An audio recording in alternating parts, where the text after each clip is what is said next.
महाविकास आघाडीने जोरदार शक्ती प्रदर्शन केलेलं आहे। महाविकास आघाडीने भव्य रॅली काढून शशिकांत शिंदे यांचा उमेदवारी अर्ज दाखल केलाय। दुसरीकडे महायुतीचा उमेदवार अजूनही ठरलेला नाहीये। साताऱ्यात महायुतीच्या उमेदवाराचं घोडं नेमकं कुठे अडलंय बघूया एक खास रिपोर्ट। साताऱ्यात तुतारीचं जोरदार शक्ती प्रदर्शन।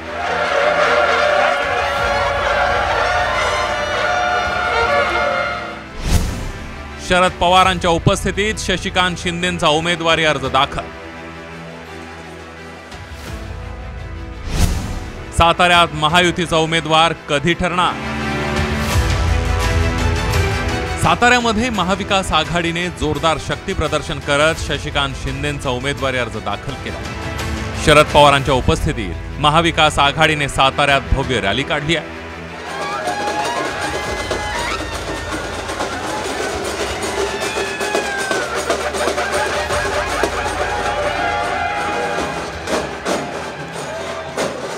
शशिकांत शिंदे यांनी उमेदवारी अर्ज दाखल करून महायुती विरोधात शड्डू ठोकलाय। मात्र महायुतीचा उमेदवार अजूनही ठरत नसल्यामुळे शरद पवार आणि पृथ्वीराज चव्हाण यांनी भाजपवर निशाणा साधलाय। काय सांगायचं राजांच्या आम्ही काय फैजेंनी काय सांगायचं, त्यांची एकंदर स्थिती जी काय आहे ती तुम्हाला दिसते। महायुतीमध्ये खूप संघर्ष आहे। आपण बघतोय की 10 जागा त्यांना अजून निर्णय करता आलेला नाही। सातारच्या जागेचाही निर्णय करता आला नाही। महाआघाडीचा उमेदवार आल्यावर आम्ही करू असं एक भूमिका होती। तर आमचा उमेदवार तर 2-3 दिवसापूर्वीच जाहीर झाला होता। परंतु या अनिश्चितता जी आहे त्यातूनच सातारा लोकसभा निवडणुकीचा निकाल काय लागणार आहे याची तुम्हाला कल्पना आली असेल। दुसरीकडे उमेदवारीसाठी दिल्लीत 4 दिवस तळ ठोकूनही उदयनराजेंच्या पदरी निराशाच पडली आहे। तरीही उदयनराजेंनी उमेदवारीची आस सोडलेली नाहीये। 2 दिवसांपूर्वी उमेदवारी अर्ज घेतल्यानंतर आता डिपॉझिटची रक्कमही जमा केली। मात्र महायुतीचा उमेदवार काही केल्या ठरत नाहीये। साताऱ्यात महायुतीचा उमेदवार कोण अशी चर्चा सुरू झाली आहे। 2019 मध्ये खासदारकीचा राजीनामा देऊन उदयनराजे भाजपवासी झाले होते। त्यानंतर झालेल्या पोटनिवडणुकीत श्रीनिवास पाटलांनी उदयनराजेंचा पराभव केला। यावेळी पवारांची पावसातली सभा खूप गाजली आणि त्या सभेचे पडसाद विधानसभा निवडणुकीतही उमटले। आता तब्येतीच्या कारणास्तव श्रीनिवास पाटलांनी साताऱ्याच्या मैदानातून माघार घेतली आहे। मात्र शरद पवारांनी अजूनही उदयनराजेंविरोधात आपली तलवार म्यान केलेली नाहीये।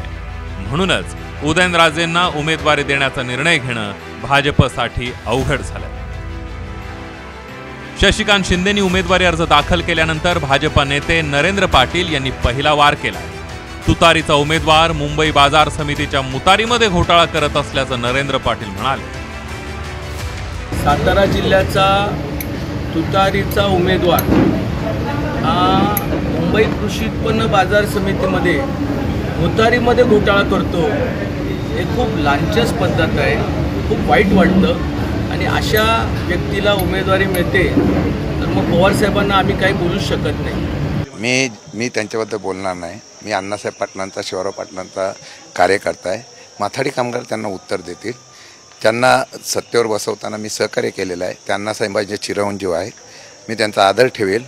ठीक आहे, त्यांनी टीका केली असेल, त्यांच्या टीका करणाऱ्यांचा त्यांना कोणीतरी सांगितलं असेल टीका करा। कालपासून माझ्यावर टीका करण्याची संख्या वाढलेली आहे, त्यात अजून एक भर पडलेली आहे।